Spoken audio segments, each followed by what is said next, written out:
I'm Jeff Hunt. He's Bill Thorpe. It's Friday the 13th. Are you superstitious? I also just heard that it was winter bike to work day. Seems like something you might want to avoid on Friday the 13th. There's the combinations, the overlap. Where in the... Okay, how... Okay, I'm just trying to figure out how that email, memo, meeting request goes out. We want to discuss having an annual day during the winter where everybody gets on a bike.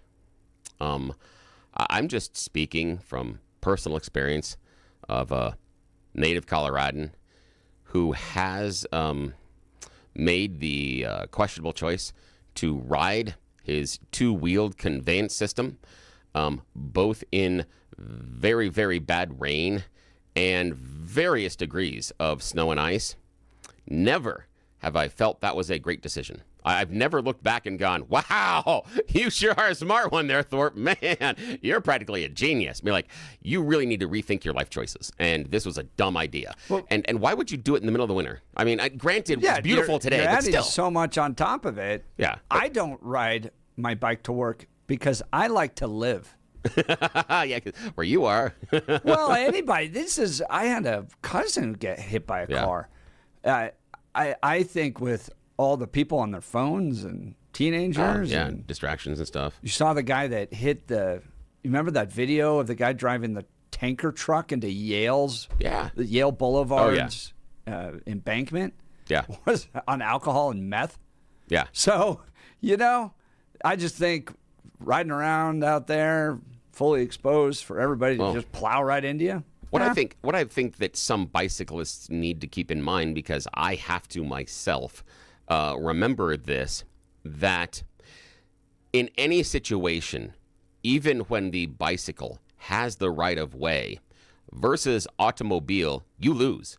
Right. Doesn't matter if you have the right of way, because the amount of damage that most automobiles will suffer by hitting and driving over you and your bicycle is virtually none at all. Minimum. Yeah. Yep. So that's what you're dealing with. So even though you may be legally in the right, no, don't do that. I also think...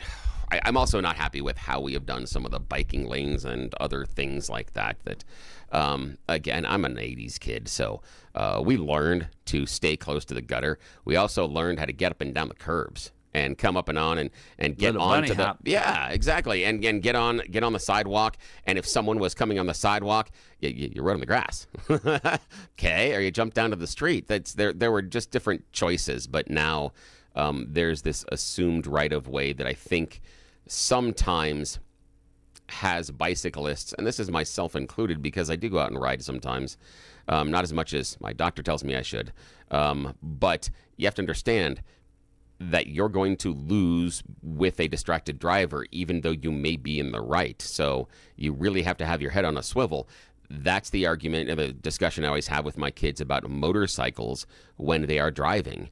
Understand that sometimes drivers are not going to be looking for kids, bikes, or motorcycles. And that's why they become invisible, that you have to assume those are going to be around you. So watch for them, because it's going to be your fault you change that lane of that motorcycle or bicyclist. This seems to be a uniquely Colorado thing. So there you go. Oh, that's great. Again, bicyclecolorado.org.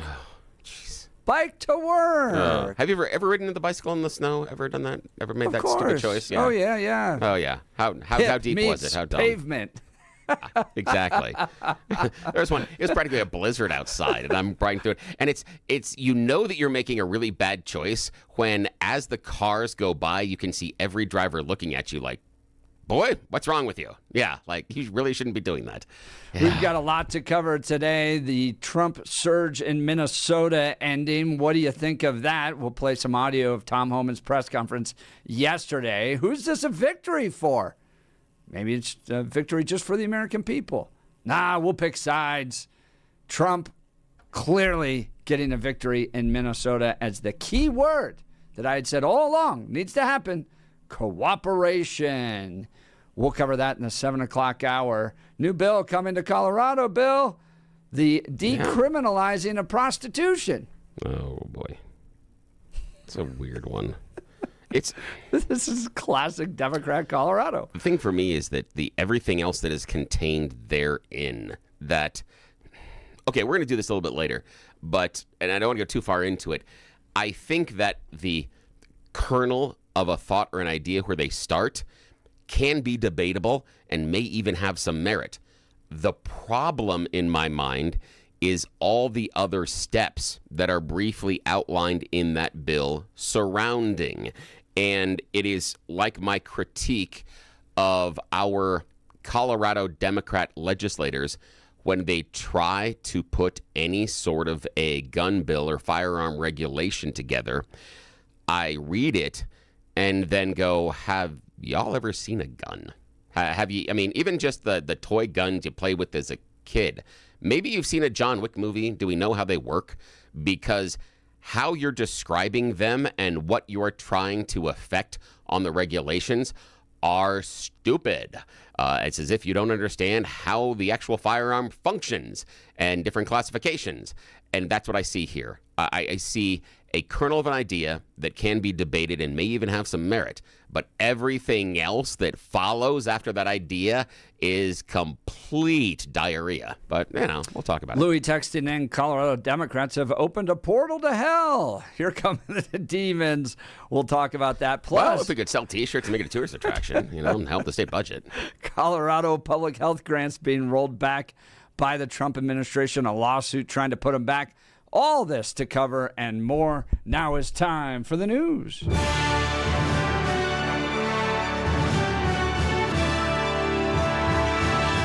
Blake Olson, news and comment. Hey, good morning. It is Friday, 32 and partly cloudy outside in Denver, 33 in the Springs. Good day to ride your bike. Expecting highs in the mid-50s today. News sponsored by Pastor Camp Heating and Air Conditioning for a new home heating and cooling system. Contact your Lennox dealer, Pastor Camp Heating and Air Conditioning at pastorcamp.com. Conditions apply. See dealer for details. Our top story, the Jefferson County Sheriff's Office says there are no victims at the scene of a shooting at a strip mall in Evergreen. Spokesperson Carlin Tilley. We, upon our search, did find the shooter, who then in turn did kill himself. So we only have the one person right now. We have cleared the building. There is no one else inside. Tilley says there were bullet holes visible in the building. It happened near the corner of Colorado State Highway 74 and Ellingwood Trail. Colorado will continue to receive federal health funding after a temporary restraining order issued Thursday. Colorado and 3 other states filed suit on Wednesday to prevent HHS from stopping $600 million in public health grants. The state could lose $22 million in existing grants and about $4 million in future funding. The order is set to expire in 2 weeks. Coloradans will not be doing any business at the DMV this weekend. In-person and online services are unavailable from late today through Monday. The Department of Revenue is installing an upgraded driver's license and motor vehicle technology system over the holiday weekend. There may be limited access to services next week. The president is rolling back greenhouse gas regulations that he says have made cars more expensive. Standing alongside the EPA head, Lee Zeldin, at the White House, Trump said the crippling Obama-era restrictions on the U.S. auto industry have led to inferior vehicles that cost more. This action will eliminate over $1.3 trillion of regulatory costs and help bring car prices tumbling down dramatically. The president specifically said his orders will stop the automatic start-stop feature in cars that he says annoy Americans. Zeldin says by ending the tough emission standards and EV mandates, families will save over $2,400 on new vehicles. I'm Tammy Trujillo. Also Thank Thursday. God. Thank yeah, God. Really. That Absolutely. turn off feature that they have on the cars. that. I hate that too. Yeah. Most of them can be turned on or turned off, too, though. I'm just saying. man. True. Yeah, there's a button there. Yeah, Correct. there is. So, you know, Oh, I'm really? just saying. I haven't found that button. I'm just, see, that's the thing that I found is if it's not enough of annoyance to try to figure out the solution for it, is it that enough of annoyance? I hear you.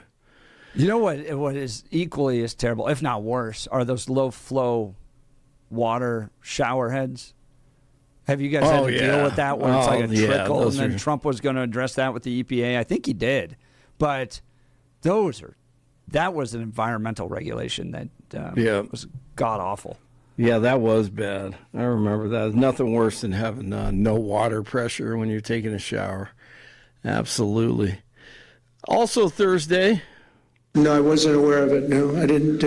I actually haven't spoken to him about it. DJT talking about Commerce Secretary Howard Lutnick, and 47 appears to be distancing himself from him after Lutnick admitted to visiting Epstein's private island. From what I hear, he was there with his wife and children. And I guess in some cases, some people were. I wasn't. I was never there. Well, that's good, because it looks like thousands were as evil prospered on that island. Expose them all. Doesn't matter who they are. The top lawyer at Goldman Sachs is stepping down after released emails detailed her friendship with Epstein. Kathy Rumler said late Thursday she'll leave the investment bank in June. This follows the latest release of Epstein files that show Rumler had requested and accepted gifts from the convicted sex offender. The New York Times reports emails and text messages show Rumler advising Epstein how to avoid negative press and discussing her dating life. Both Rumler and Goldman have said for years her relationship with Epstein was strictly professional. I'm Natalie Migliori, NBC News Radio. And then Yahoo continues to express... By the way, did you see some of the gifts that she was getting? No. That Blackstone lawyer. Goldman Sachs lawyer. Right. She got $50,000 in flights paid for by him. Wow. Jewelry, Apple items from the tech company. She got a lot of really nice gifts. So it wasn't just kind of like, oh yeah, we were in kind of a professional relationship, whatever. He was lavish with her. Wow.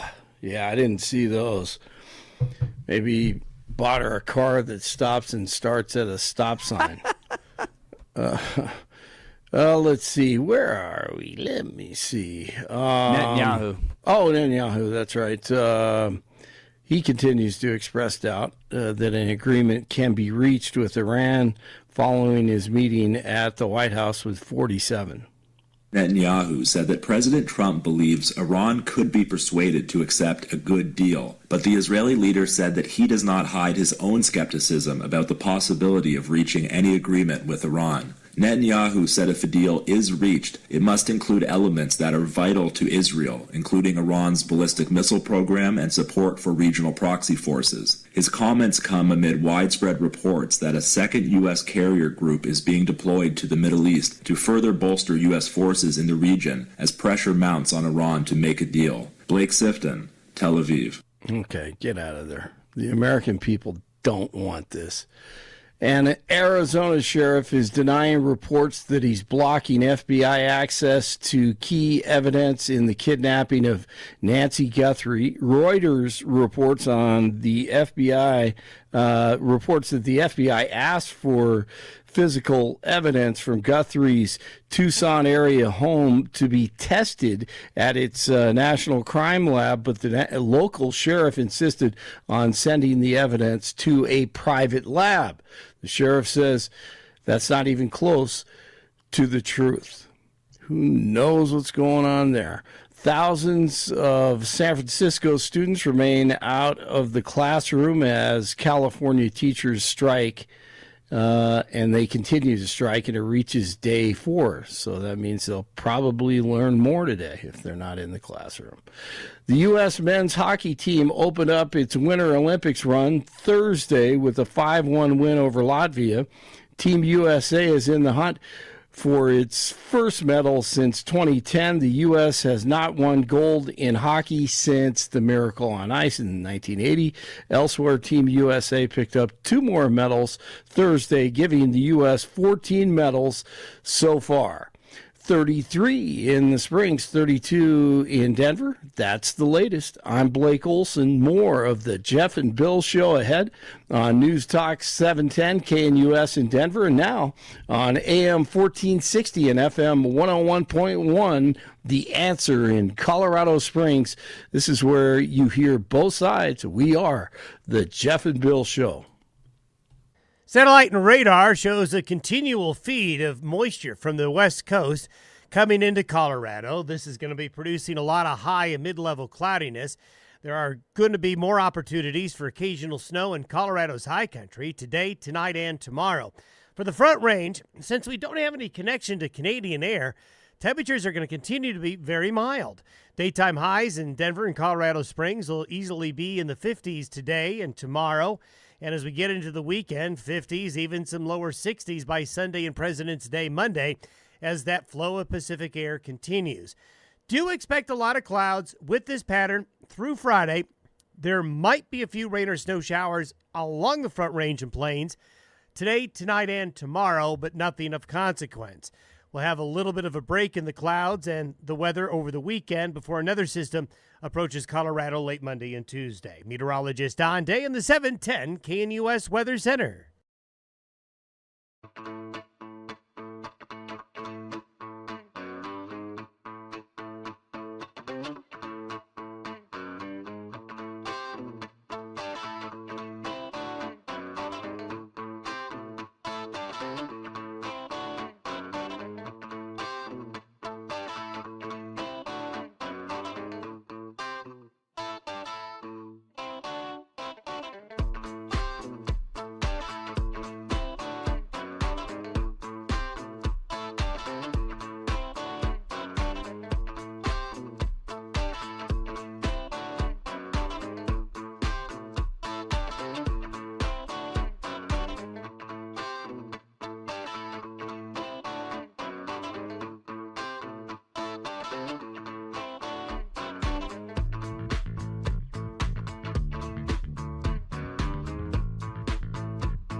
.710 KNUS in Denver, Colorado. And on AM 1460 and FM 101.1, The Answer in Colorado Springs. All along the Front Range, this is the Jeff and Bill Show, where you get both sides. I found the gift list. You ready?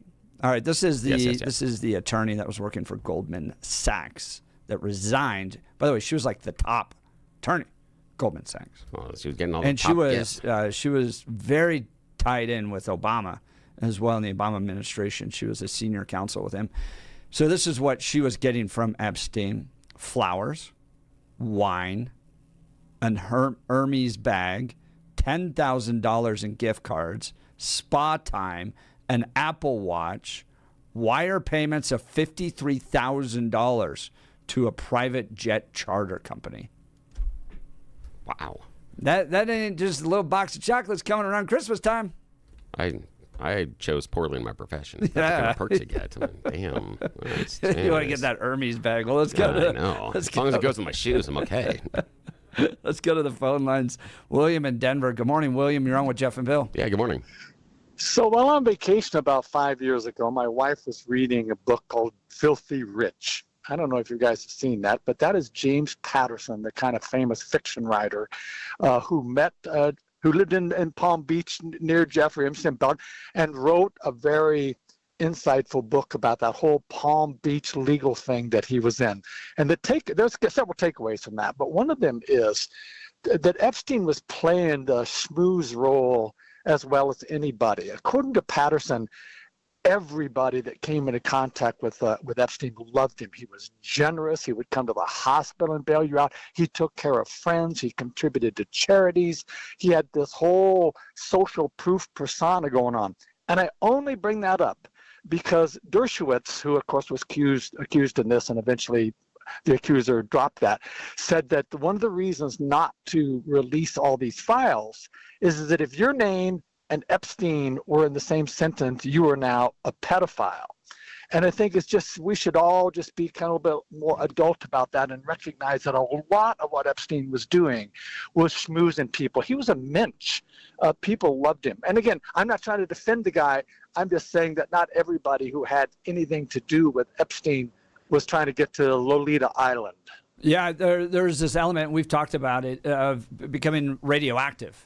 So if you are anywhere in that orbit, now you become radioactive and part of this, and without providing a fair analysis of what your relationship actually was with him. But that's kind of media today, right? You just kind of paint your opponent as broadly as you possibly can and as negative as you can and try to get away with it. Now, I think that's fair, but I got a question for you. What do you do with things like, I would put Howard Lutnick, and I'll throw Ken Starr on the table as well. And those are both people that continue to have very friendly. After the fact, yes, right? after. And I'm talking about after Florida.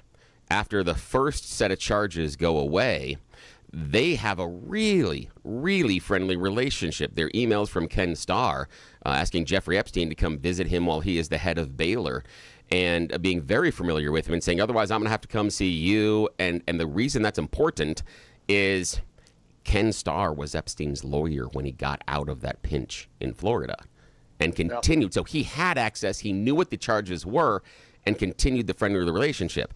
Lutnick, the stuff had been out and was willing to go have dinner with him. And this is the question that I think we need to ask is, while lots of people did interact with Epstein because, as you said, a little bit of a mensch, and he's schmoozing all the time, but after what happened in Florida, is that the Mendoza line? Is that the line of demarcation where you go, this is where you can't? Yeah, because this is what I'm saying is, William, let's say you got a friend or someone in your social circle, and you find out they have been palling around with someone that has been accused of awful pedophilia and other human trafficking crimes, and doing any sort of basic research shows that they kind of got a soft deal on it. Do you still go to dinner with them? Do you go on vacation with them? I mean, what would you do in your own personal circle, William? Yeah, well, I don't have the answers to all those questions. One thing I will comment is that when you said that the Palm Beach charges went away, I don't remember, Bill, exactly what language. No, they didn't go away. He pleaded guilty to, I think it was prostitution for a 17-year-old. That's important because even Dershowitz said, yeah, what was the punishment, on though? paper, well, the punishment, he was supposed to register as a cell. He was supposed to spend some time in jail, which he spent some weekends in jail. And, I'm a little hazy on the details now. And see, he was supposed to register as a sex offender in New York. That's why I say the charges went away, because he got a prison sentence that allowed him to have a day pass to go to work. If they allow you to leave jail or prison to go anything, throughout the day, you get a pass to leave, you're not in prison or jail. That is not a punishment. That's why I say went away. I have a question. I've got a question for both you gentlemen. After the Epstein file releases, do you think Trump looks better? No, I don't personally. Really? I don't really have an opinion on it. I don't think there's any proof that he quote went to the island. I haven't seen that. Right, but did you guys see the documentation from the sheriff that it was Trump that had called him? That it was Trump that said that this guy was a problem, that Maxine was evil. And I also saw the files that prior or post when Trump claimed to have kicked Epstein out of Mar-a-Lago. He shows up at several events, and so that's the part that I don't think he necessarily looks better. Here's the thing: I was never convinced that Trump was going to be in on the pedophilia or doing the strange stuff at the island, but.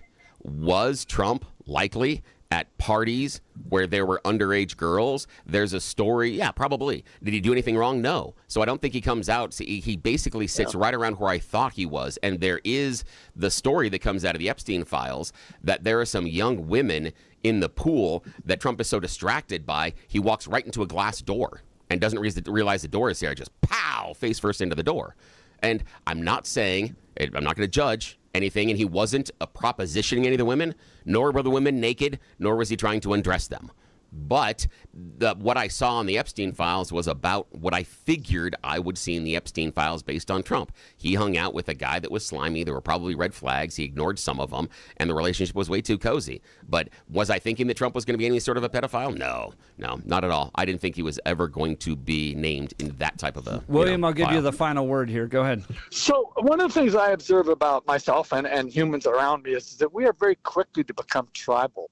And when people are in our circle and we've had kind of positive, we're very hesitant to change our opinion on them.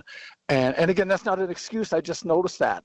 And even among talk show hosts, I've been kind of talking to Peter Boyles for decades over there. And if you're on there and you try to say something negative about one of the other talk show hosts, that's off. We don't talk about that. It's just funny how quickly we kind of circle the wagons around ourselves and allow things. And then later we go, shit, we should have seen, I'm sorry, the language. Heck, we should have seen that. You know what I mean? So I don't know what the answer is. I just wanted to bring up the fact that Jeffrey Epstein had perfected being a mensch and getting people social proof, kind of to have them overlook the other parts of his personality. Not unlike Bernie Madoff, by the way. So, William, appreciate William, the call. appreciate the phone Thanks call. so much. It's William in Denver. Let's talk Black Eyed Pea of Colorado. Gentlemen, if you maybe missed out on getting that reservation out there and you're scrambling for Valentine's Day, which is tomorrow, I've got a great solution for you. They don't take reservations, so it's going to be open. The Black Eyed Pea of Colorado, locally owned and operated by Stephen Michelle. My whole family loves this restaurant. And with that chocolate cake they have there, bro, your wife, your girlfriend is going to love it. They've got 9 locations. There's sure to be one near you. They recently opened in Fort Collins. Visit them at 807 East Harmony Road. This is the restaurant you want to take the whole family to. It's our kind of post-church go-to restaurant on Sundays because my parents love it, we love it, and my kids all love it. So everybody can find something they like. Home-style cooking worth going out for. They make everything from scratch. Slow-cooked pot roasted meatloaf, chicken fried steak, and chicken tenderloins, grilled salmon, and grilled or fried shrimp. They've got daily specials and senior discounts. And if you don't have plans for Valentine's Day, you can bet that the Black Eyed Pea can help you out. You can even get it delivered. So if you're going to make food at home, why not have the Black Eyed Pea prepare it for you? They also do catering. Your dinner party, rehearsal dinner, wedding reception, or company event will be a success when you look to the Black Eyed Pea. I'm telling you, I love everything about this restaurant. Support local. Keep it in Colorado. Visit the Black Eyed Pea near you. BlackEyedPeaColorado.com. BlackEyedPeaColorado.com. More of the Jeff and Bill Show to come. You're listening to 710 KNUS in Denver. And AM 1460 and FM 101.1, The Answer in Colorado Springs. This is where you hear both sides. Pete, you're up next. We are the Jeff and Bill Show.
710 KNUS in Denver. And on AM 1460, along with FM 101.1, The Answer in Colorado Springs. All along the Front Range, this is the Jeff and Bill Show, where you get both sides. We're talking about the Goldman Sachs top lawyer. She was also closely aligned with the Obama administration, served with the Obama administration, stepping down. But it was kind of mentioned that, she had received some gifts with Epstein, and then she was saying, oh, no, it was just a professional relationship, professional. And then I went through the list of gifts, which include flowers, wine, a Hermes bag, $10,000 in Bergdorf Goodman gift cards, spa time, an Apple Watch, and then wire payments of $53,000 for a private jet. Good night. Wow. Jeez. That's a lot. Those are perks. What do you think of that? Let's go to the phone lines. Pete in Palmer Lake. Good morning, Pete. You're on with Jeff and Bill. Morning. Hey, guys. Good morning. Great subject. This subject, I think, more than anything else, has the ability to maybe change the entire political dynamic of America if citizens and people actually find out what occurred.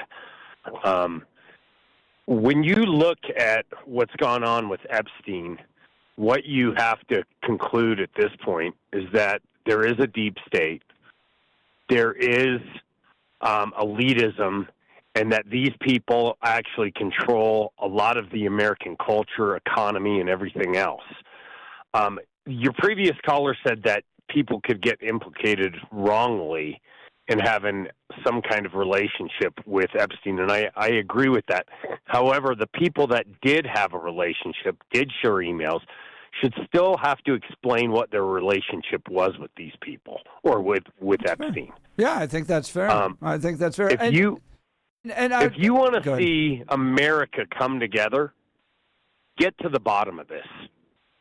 This doesn't have the political affiliations of other subject matter. This is something that would rock the American psyche if we actually knew what occurred with Epstein. Pete, this is a guy who used political blackmail.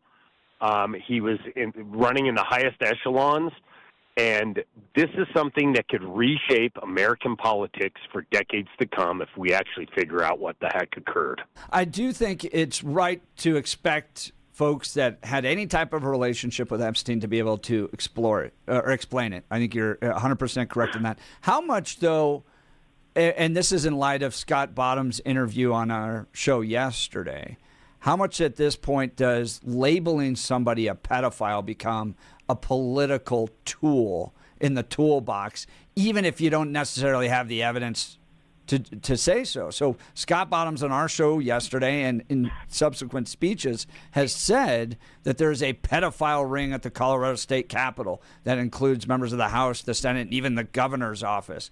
And everybody goes, whoa, what? And then he doesn't provide the direct evidence yet. He says it's with the FBI. Yesterday, Kyle Clark chases him around the Capitol, which is kind of fascinating video if you want to go watch it. But in this dynamic, is that going to be part of the new political equation that even if we don't necessarily have the evidence, we're disparaging our political opponents as pedophiles? Well, it's maybe its own form of McCarthyism a little bit, but and I don't agree that everyone that ever had some kind of interaction with Epstein is guilty of it. But if you're mentioning these emails, if you had a relationship, why not get ahead of it? Why not come out and say, yes, I knew him. This was our relationship. I didn't know about all the other stuff. The mere fact that the only time a lot of these people are addressing the situation is after this stuff comes to light leads me to be a little bit suspicious also. That's right. If I was running with someone like this and I knew what their background is now, I would get ahead of this and say, hey, this is exactly what I knew about the subject matter. I'm a little bit bewildered by Trump's behavior with this because I do think he's protecting some people. But if you look at some of the FBI files that were released, one of the investigations prior to the first indictment with Epstein, I think the FBI agent comes out and says one of the only persons that was cooperative in my interview and in the investigation was Donald Trump at the time. I don't know if he's trying to protect some of the people. He is a loyal guy. But again, if you had anything to do with this pedophilia, when you see the last dump and some of the things that are released, there's every reason to believe some of these conspiracy theories anymore. Pizzagate is pretty much spelled out in this last dump. Pedophilia that goes. Well, Pete, I got some questions there, and here's why. I understand the idea, the assumptions that because it says Pizzagate and it had the thing about eating the children and stuff in there, we all, again, we using the royal we, as Americans, then need to assume, one, that there is a large cabal, maybe not large, but there is a cabal or there's some sort of a group that is doing this and protecting it. If so, why was it released in the Epstein files? And what I submit is, if this group is doing this and they are operating at the levels of power that is alleged inside the emails, inside the Epstein files, then why is it ever released? If these people have so much power to affect that happening, they have more than enough power to make all of this proof disappear. And this has been behind closed doors for years. And that's why I'm super skeptical about the idea that this proves Pizzagate is real. Simply because Bill, if they're that powerful, if there really is this big deep state, those would never have been released. Those would have been redacted or they would have disappeared. I disagree with you, and I see your point. Here's my question. If you read some of the stuff that's just released, do you not think that there's code being mentioned in here, that certain words are actually expressed to mean certain things, such as young boys, young girls? I think that is clear in these emails that I've read. I think there are some, but I do question some of the codes because there are times, and I was actually just talking with Adam, our video producer, today earlier about this, that sometimes the code words they use are so awkward it makes it sound worse. And I'm not certain that's what I would do. And so that's why I have some questions. Why not just use intelligible English language? Well, why have to use the code? Or pick a different word. Something. But the issue is this though: if I'm going to hide it, am I going to pick something that is also peculiar and somewhat disgusting? That's kind of the issue that I've got. Is it's a weird thing to pull as far as a code word. I'm not worried about. I'm not as concerned on the code. I'm looking at the idea of. But Bill, you would admit it's sitting there, correct? Yes, but so it needs to be explained. Hang on. I understand that. And I'm going another direction with you here in just a second. But you started with the premise of it's proving Pizzagate. And again, we have to question if this deep state is so powerful, they are able to cover this up for so long, how are they also so inept that this would leak out? That's the problem, is they can't be all powerful protecting it, yet also be so inept to not be able to have gone through this within the previous 5 years. Someone in the deep state would have been able to read it, and those would have gone yoink and disappeared. Well, hold on. We now know more about the JFK, and I'm not trying to get into that subject matter, that is totally blown away with the JFK assassination, what we knew 30 years ago. Meaning this, it's incredibly difficult to keep these things secret when so many people are involved, and when you have hundreds of thousands, or at least 50 to 60,000 children that have gone missing throughout the years that are unaccounted for. Where did these kids go? What is going on Epstein's ranch? What is going on an island? The fact that they're gone isn't proof positive of what you are asserting, though. You're saying that one equates the other. And let's leave this aside for a sec, because I don't think we'll ever find agreement on this one. But here's the thing that I find more interesting with your idea of the deep state, and I think this is the critique and kind of where Jeff is going as well, on the idea of the people that are named inside the files. Let's compare and contrast how America is viewing the Epstein files and how they are being dealt with internationally. And what I mean by that is, do we, as Americans, even care? I have a feeling that we are just happy if the Epstein files take down our opponents. And that's why I believe that this has not been as forthcoming and why it hasn't been as investigated as deeply, because it has always been used as a political cudgel that I am going to use this to damage my opponents. President Trump recently said, we will release the names of the Epstein files, but only the Democrats. That's kind of, for me, proof positive of using it politically. And I contrast that with what happens in England and what's going on with the Prime Minister and Keir Starmer.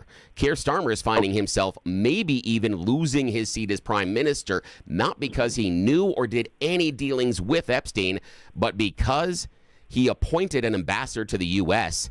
that did have connections to Epstein and that Starmer knew about it. That would be like Trump appointing Lutnick. But it's going to bring down Starmer in England, yet here, we don't even care about Lutnick keeping his job. Pete, so I'll give you the final word. Go ahead. There's several things that are going to bring Starmer down. I do believe that most Americans want to know the truth about this. I do believe this is something that could actually, most Americans have a vested interest and would come together to find out about this. The other thing is I think the American people and a lot of these politicians need to continue to push for absolute transparency in what's going on here. All right, Pete Palmer Lake, appreciate the call. Appreciate Thanks so much. Let's talk modern rugged leather. From city streets to mountain trails, your gear should go wherever life takes you. That's why at Modern Rugged Leather, every bag is handcrafted from premium, responsibly sourced leather, designed to look sharp, last long, and tell a story of its own. Each stitch, buckle, and strap reflects timeless craftsmanship and is backed by a lifetime warranty, because quality shouldn't quit when the adventure begins. I adore my leather bag. It was not given to me by anybody, like what happened to the Goldman Sachs lawyer. By the way, Faith, the history teacher, trying to help us pronounce Hermes bag. This one is wonderful. I can't drink with my pinky in the air and stuff, and so I can't be all hoity-toity. I was trying to tell her that we're just a bunch of guys. Yeah, I have no idea. She goes, my husband wouldn't know how to say it either. No idea. Thank you, Faith. But Modern Rugged Leather is a beautiful, well-crafted bag. So whether it's the boardroom or the back roads, Modern Rugged Leather helps you carry confidence every step of the way. Modern Rugged Leather, modern style, timeless durability. I mean, guys, this is high quality, and it's backed for life. So life's going to take you places. Gentlemen, make sure your gear keeps up. Shop the full collection. Find yours today at modernrugged.com. Modernrugged.com. Again, modernrugged.com. All right, we got You Choose the News Loser Edition coming up. You're listening to The Jeff and Bill Show on 710 KNUS in Denver. And AM 1460 along with FM 101.1, The Answer in Colorado Springs. This is where you hear both sides. We are The Jeff and Bill Show.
710 KNUS in Denver. And on AM 1460 and FM 101.1, The Answer in Colorado Springs. All along the Front Range, this is the Jeff and Bill Show. We'll continue the discussion about the Epstein file release in a second. 0601 texting in. I disagree with the caller. Most Americans are tired about Epstein at this point. He's dead. Spend time and money looking to stop new Epsteins. Interesting. All right. That's kind of my point on that, is the idea that I don't think as Americans we care. We care only enough if it brings down our political enemies. As a whole, I'm not convinced we as a country even care, despite the fact that previous administration and the current administration both promised to release the files. And that's why we don't care. Speaking about that element of caring about our side or not, did you see about the John Hickenlooper stock trade?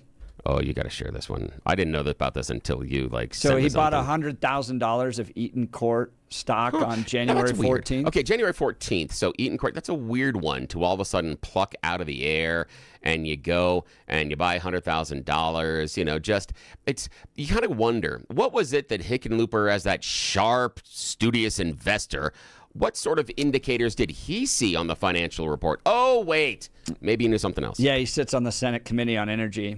And a few days later, Eaton secured an $8 billion funding package. Super curious. So the guy on the committee that talks about it, knows where the money's going, knows that this company has secured an $8 billion contract, which naturally would increase stock price, but just by chance happens to purchase it days before. I'm certain there's no reason that he all of a sudden started looking at that. I'm certain that because our lawmakers wouldn't do that. It's never. And he won't pay a single electoral consequence. Nobody all right, will care. Bill, speaking of paying no consequences, let's do You Choose the News Loser Edition. Yes, it is that time of the morning where we get to play America's favorite fake radio news game show. But it's Friday. That means it's the Loser Edition.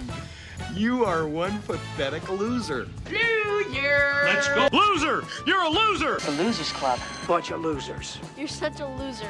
You made me feel like a loser! She's a loser.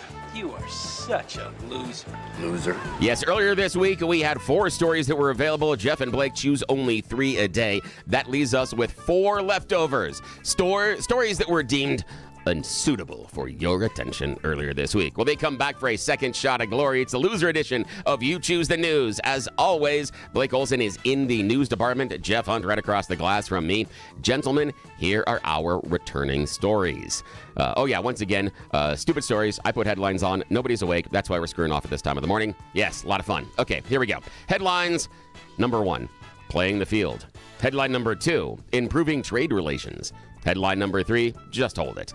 And headline number 4, a big no-go. Mr. Hunt. Let's start with just holding it. Yeah, just holding it. You know, sometimes the internet gives us some really, really serious news, and other times it gives us the news that we desperately need to live our lives. This is one of those. We are jumping back in time to that Super Bowl halftime show that we debated earlier this week, Bad Bunny. And there was some fallout, or should I say washout, from the big performance during Super Bowl halftime, specifically in New York. New York City Water has released that they suddenly saw a noticeable usage after the Super Bowl halftime show. They said that almost nobody used water, flushed the toilet, or turned on a sink during the 15 minutes Bad Bunny was performing, and then all of a sudden, everybody went. They said it was the equivalent of 761,000 toilets flushing at exactly the same time. So that just says that there were a bunch of people watching that Bad Bunny performance, and everyone thought they were jamming to the music. They were just doing the potty dance. They were just doing the hop on one foot, hop on the other. Did you see the video from inside the Super Bowl? Yes. Where people are just kind of standing around. They don't know the songs at all. Oh, yeah, not at all. Yeah, no, yeah. It's, again, the Super Bowl halftime show is rarely for the people inside the stadium. Y'all paid your thousands of dollars. You know, suck eggs. It's for us at home. I appreciate that. Okay, Blake Olson, your choice, sir. Playing the field, improving trade relations, or a big no-go? Big no-go. Yes, a big no-go. This kind of dovetails with our current subject. There are thousands upon thousands of Pokestops that are available on Pokemon Go. You remember that game? It is still going strong, but There's a new location. Someone has identified and gone, ew, I'm not going to go there. There's one place I'm not going to catch them all. Where is this questionable Pokestop? Well, just happens to appear on Little St. James Island, more commonly referred to as Epstein Island. Yes, Epstein Island was a Pokemon Go Pokestop for a while. They're not really sure why or how this happened. It seemed like the mistake happened, but 2020 to 2021, still not okay. A previous company that was in charge of Pokemon Go were the ones that put in the Pokestops. Someone has taken it over from them since then, but they had no idea this was there until people playing Pokemon Go started changing where they are, their GPS, to say they were on the island so they could visit the island. And when that started popping up in the feed, people were like, oh, maybe we should remove that. Whatever happened to that game? That's where people would like run into your front yard and there is still some hardcores out there that play it. It's really big across the Asian Pacific Rim. There's a small smattering of people. I know 2 people in my social circle that still do play it, but it is almost non-existent. Part of it was, in my opinion, it was a neat game, and I liked the idea, but once you had someone that obviously didn't have a life or a job that took over local gyms, and then you couldn't get in there and do anything, it died. You had no reason to get your Pokemon to go. Again, I played the game, so yeah. That was the problem. Alrighty. Now, final choice this morning, Jeff. Playing the field or improving trade relations? Improving trade relations. Yeah, South Korea, they have a birth rate problem. So an official in South Korea said, hey, we can solve this through importing. Yes, he has suggested they import young women from Vietnam or Sri Lanka. Oddly, not a lot of South Koreans are super in favor of this. Yeah. In fact, he's now going to probably have to step down after because they said, no, sir, no, we don't do that. There's something else involved in that. But we may talk about that later. Human trafficking, right? Yes, exactly. All right, that's the end of your Choose the News. Back to you. All right, coming up in the next hour, we'll talk about Trump ending the surge in Minnesota. What does this mean? Who won the day in the battle in Minneapolis? You're listening to The Jeff and Bill Show on 710 KNUS here in Denver. And AM 1460 along with FM 101.1, The Answer in Colorado Springs. This is where you hear both sides. We are The Jeff and Bill Show. We'll be right back. Happy Friday.